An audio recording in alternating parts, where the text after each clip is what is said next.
Morning. ধর্মতলায় আছি এখন, সকাল সকাল যাচ্ছি হচ্ছে বেলুড়। এখন এখান থেকে সকালবেলা, আজকে যেহেতু রবিবার, আজকে মেট্রো নেই সকালবেলা, তো এখন আমরা মেট্রো পাবো না, তাই জন্য বাসে ট্রেনে করেই যাবো নাকি গো? ট্রেনে না বাসে?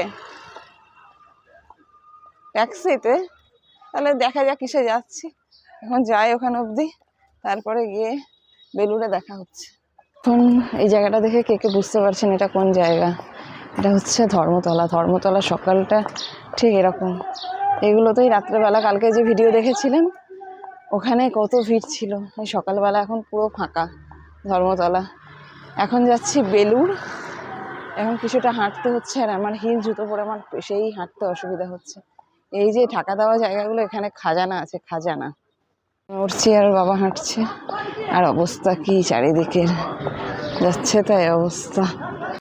আজ যেহেতু সানডে, সেজন্য আজকে সকালবেলা থেকে এই অবস্থাটা।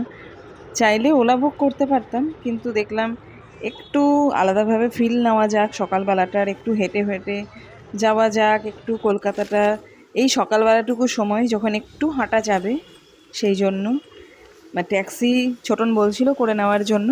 আমিই বললাম যে চলো এখান থেকে হেঁটে যাব ধর্মতলার মোড় অবধি। কিন্তু বিশ্বাস করুন গোটা রাস্তাটা ট্যাক্সিওয়ালারা যেভাবে বিরক্ত করছে, আমি বাসে কেন চাপবো সেই কথাটাও তাদেরকে জানাতে হবে। যেটা 10 টাকা ভাড়া আমাদের ধর্মতলা থেকে হাওড়া পর্যন্ত, 10 টাকা ভাড়া বাসে। আর আমি এই ফিলটা নিতে চাই। এই ফিলটা হচ্ছে দুর্দান্ত লাগে হাওড়া ব্রিজের পাশ দিয়ে যেতে।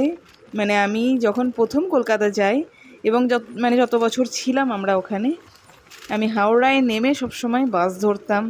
তখন মেট্রোর কোনো সুবিধা হয়নি হাওড়া থেকে যাওয়ার গড়িয়া অবধি। এখন তো ঢালাই ব্রিজ অবধি চলে যাওয়া যায়।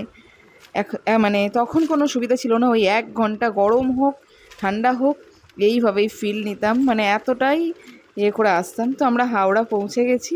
হাওড়া পৌঁছে বালির লোকাল ট্রেন ধরেছি। এখন এরকমভাবেই যেতে হবে। তো দেখুন বালুর পৌঁছে গেছি।